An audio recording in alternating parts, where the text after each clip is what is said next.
Como que vocês estão? Boa noite, boa tarde, bom dia, boa manhã. Vitória do São Paulo, 3 pontos para conta e definitivamente fugimos do rebaixamento, será ou não? Eu acho que a briga do rebaixamento já ficou para trás e vamos fazer um pós-jogo aqui do São Paulo e Vasco, Vasco e São Paulo, que foi lá no Rio de Janeiro. Se inscreva no canal, ajude a página a crescer, está crescendo devagarzinho.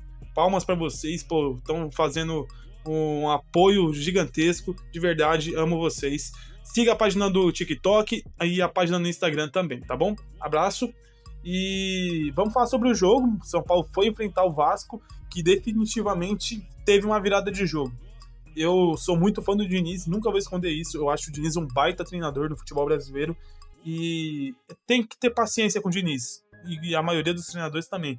Mas tem que ter paciência com o futebol do Diniz e o dinizismo, entre aspas, né? E quando teve resultado no Vasco, foi um ótimo resultado. O Vasco é o líder do segundo turno no Campeonato Brasileiro. Tá fazendo um campeonato maravilhoso. Agora está atrás do São Paulo, mas está ali brigando com o São Paulo. E era um time que estava brigando contra o rebaixamento há pouquíssimo tempo.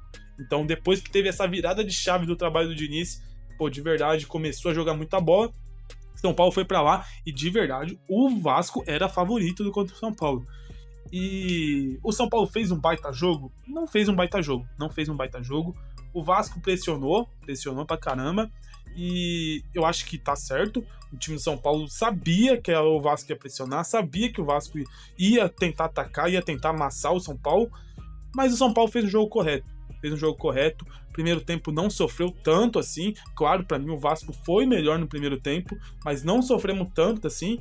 E conseguimos um pênalti que caiu do céu e que mudou o jogo completamente. Aquele pênalti no Arboleda, do Paulo Henrique, e de verdade eu vou deixar um capítulo finalzinho só sobre o Paulo Henrique. Mudou o jogo, mudou a trajetória do jogo. O São Paulo saiu na frente com o gol do Lucas, importantíssimo gol do Lucas, pô, pegando confiança. Não acho que fez um bom jogo, mas tá pegando confiança. E o foco agora é a próxima temporada, infelizmente, pro Lucas. Mas tá conseguindo desempenhar agora. E ainda bem que tá pegando o ritmo de jogo, porque o Lucas é o jogador diferente do nosso time. Então, quando ele tá com mais confiança, mais futebol, só agrega pro São Paulo. E o time do São Paulo conseguiu proteger aquele placar de 1-0 no segundo tempo, conseguiu manter a distância. Claro que o Rafael, para mim, foi no SofaScore, foi o melhor jogador do São Paulo na partida, com nota 8.4, e, pô, de verdade, ele é muito importante. Teve umas 2-3 defesas que o Rafael foi importantíssimo pro São Paulo e garantiu esse resultado para nós.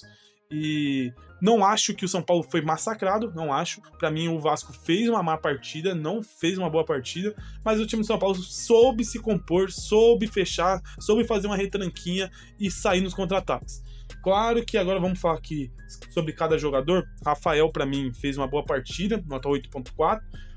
O trinca de zaga, de verdade, o Arboleda, que para mim aqui no SofaScore está com a nota mais alta, para mim foi o pior zagueiro em campo, mas de verdade não é totalmente desmérito do Arboleda. Pra mim é mérito do Sabino, que fez uma partidaça. O Sabino, pô, uma crescente gigantesca. O Sabino é um jogador constante. Claro que ele não é o Maldini, mas de verdade é um jogador que ajuda muito o São Paulo. O Alan Franco tomou um cartão amarelo que dava pra evitar, correu o risco de expulsões, mas de verdade fez uma boa partida, conseguiu fechar ali certinho. O Mailton, lateral, que veio da Chapecoense.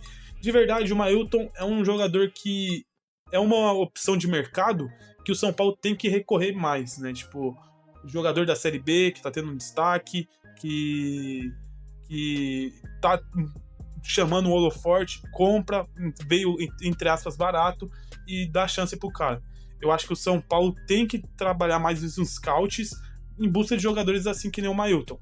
Dito isso, o Mailton ainda não agregou pro São Paulo da maneira que estavam planejando.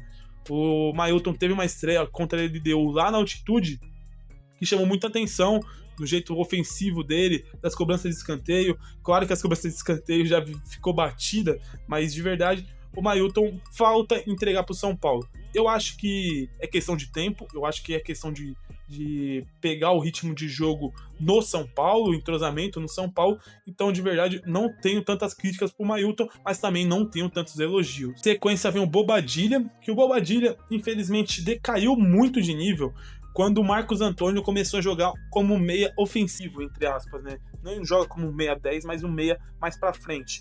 Aí o parceiro agora é o Pablo Maia. Eu acho que o Bobadilla acabou caindo um pouco de nível. Infelizmente, mas fez uma boa partida, conseguiu manter ali, conseguiu fechar certinho os espaços.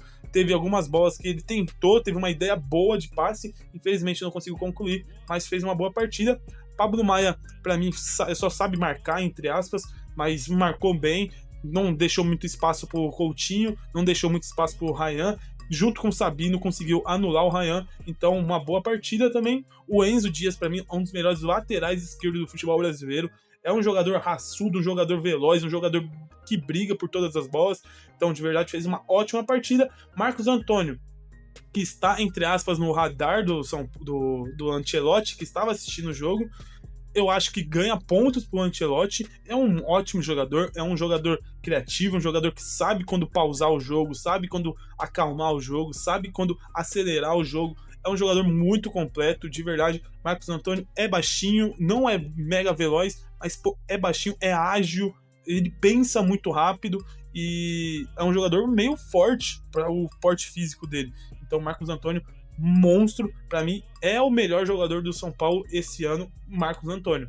No ataque, o Lucas, para mim, não fez uma boa partida, mas conseguiu agregar bastante. Eu acho que contra o Bahia foi a melhor partida dele depois dessas voltas, mas essa aqui foi uma partida que ele conseguiu trazer muitos resultados fisicamente e taticamente também. Na marcação, conseguindo anular a crescente do Coutinho também, quando ele ia buscar a bola atrás, ali perto dos zagueiros, o Lucas estava sempre marcando. Então, ponto positivo pro Lucas. Espero que ano que vem ele venha melhor e melhor, porque a gente precisa de um jogador da classe do Lucas. O Tapia, que foi a menor nota, né? Mas o Tapia é aquilo, para mim é um jogador totalmente limitado, não vou chamar ele de burro aqui hoje, porque o São Paulo ganhou, mas é um jogador totalmente limitado, que a gente sabe o que a gente pode esperar do Tapia, e a gente espera vontade, espera marcação em cima, espera velocidade, e isso ele entrega. Então entregou hoje, foi um jogador importante pro São Paulo hoje, principalmente no primeiro tempo. Teve a entrada do Ferreirinha, que entrou muito bem o Ferreirinha. Ferreirinha entrou, deu uma assistência e tem que aprender a finalizar, né, Ferreirinha? A gente queria ver o Neto pagando a sua aposta, mas infelizmente não vamos ver, porque o Ferreirinha... Aqueles gols foi milagre, porque infelizmente o Ferreirinha não sabe finalizar. O Rigoni entrou, ainda bem que não vai... Parece que não vai renovar, porque ele não jogou 45 minutos, porque o Rigoni é muito ruim, mano. É muito ruim. E teve uma oportunidade cara a cara com o Léo Jardine e desperdiçou. Deus me livre aí se o Vasco tivesse empatado naquele momento, precisasse de algum gol e tivesse desperdiçado aquela chance. Então o Rigoni foi muito e muito mal. Então é um jogador inexplicável de estar no São Paulo. Luiz Gustavo entrou e o Luiz Gustavo, pô, tá de parabéns, marcou um gol. E de verdade é um jogador que passou por problemas de saúde gravíssimos para um atleta de futebol, que de verdade um jogador de 39 anos, então é um jogador que, entre aspas, já tá pensando em se aposentar, que passa por um problema gravíssimo e consegue voltar com um bom futebol. Então o Luiz Gustavo, parabéns. Eu acho que se for para renovar tem que diminuir muito o salário. Então, de verdade, se for para manter na casa de 800 mil, que já é uma diminuição do salário dele, eu não renovaria. Mas todo respeito ao Luiz Gustavo, que sempre honrou o manto do São Paulo toda vez que entrou. O Alisson entrou ali também, só tentou cobrir ali o espaço do Marcos Antônio, não fez uma gigante partida, não teve nenhum destaque, mas conseguiu fechar. E o Ferrarese entrou no lugar do Mailton ali, que saiu meio que machucado, tomara que não seja nada de grave. O São Paulo consegue esses 3 pontos, importante, tenta chegar perto ali do Fluminense, do Zubeldia, e começa a tentar dar uma descolada ali do Vasco, do Corinthians, e tentar essa vaga na pré-Libertadores, que vai ficando cada vez mais difícil e mais disputada por causa dos vacilos do São Paulo. A para vocês uma ótima semana. Deixa aqui no comentário para vocês o que vocês acharam desse jogo, se vocês acharam da volta, entre aspas, do Lucas, dessas voltas do Lucas, e o que você espera do São Paulo para essa final de temporada. Deixa aqui nos comentários, siga a página no YouTube, siga a página no Instagram, siga a página no TikTok e vamos crescer, tá bom? Para vocês uma ótima semana, bebam bastante água, que é questão de saúde, e fiquem com Deus, tá bom? Abraço e beijo pra vocês. O recadinho que eu tinha do Paulo Henrique, que eu acabei esquecendo na primeira gravação, o Paulo Henrique teve uma chance de ouro. Ele foi escalado na seleção brasileira e fez uma boa partida, fez um gol, teve destaque.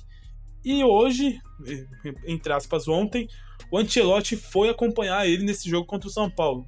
E infelizmente ele fez uma má partida. Ele fez um pênalti totalmente imbecil que deu a vantagem principal do São Paulo, aquele 1-0 que mudou o jogo completamente, porque o Vasco estava sendo melhor do que o São Paulo naquele minutagem daquele primeiro tempo. E no segundo gol do Ferreirinha, o Ferreirinha passa pelo Paulo Henrique como se fosse nada. Então é um jogador que hoje vai ter a convocação, né, na saída desse vídeo.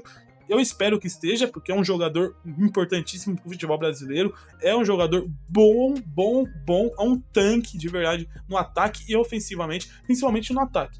Mas de verdade é um jogador que cometeu 2 erros inexplicáveis pro jogador que estava sendo verificado para ser convocado. Então, espero que tenha uma convocação, torço pro Paulo Henrique, mas essa partida eu acho que deu uns pontos negativos para ele. Embora isso, que eu acho que ele é um lateral que tem que estar na seleção, tá bom? Abraço para vocês.